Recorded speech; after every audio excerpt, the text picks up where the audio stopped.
Hi! మీ పిల్లలు ఎప్పుడైనా అన్‌ఎక్స్‌ప్లెయిన్‌గా క్రాంకీగా, ఫస్సీగా ఉన్నారా? ఉంటూ ఉంటారు చాలా సార్లు.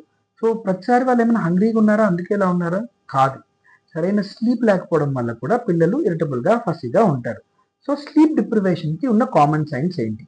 సో, 1 వాళ్ళు చాలా అన్‌ఎక్స్‌ప్లెయిన్డ్ క్రాంకీగా ఉంటారు. 2 వాళ్ళ ఐస్‌ని రబ్ చేసుకుంటూ ఉంటారు. 3 వాళ్ళని నిద్రలో తీసుకెళ్ళడానికి చాలా కష్టమవుతది. 4 వాళ్ళు ఇంటర్మిటెంట్‌గా ఇర్రెగ్యులర్ స్లీప్స్ తీసుకుంటూ ఉంటారు. 5 వాళ్ళు సరిగ్గా ఫీడింగ్ చేయరన్నమాట. సో, స్లీప్ అనేది చాలా ఇంపార్టెంట్. వాళ్ళ గ్రోత్‌కి, బ్రెయిన్ గ్రోత్‌కి కానీ, వాళ్ళ డెవలప్‌మెంట్‌కి కానీ, వాళ్ళ ప్రాపర్ ఫీడింగ్ కానీ స్లీప్ అనేది చాలా ఇంపార్టెంట్. సో, ఎంత స్లీప్ కావాలి పిల్లలకి?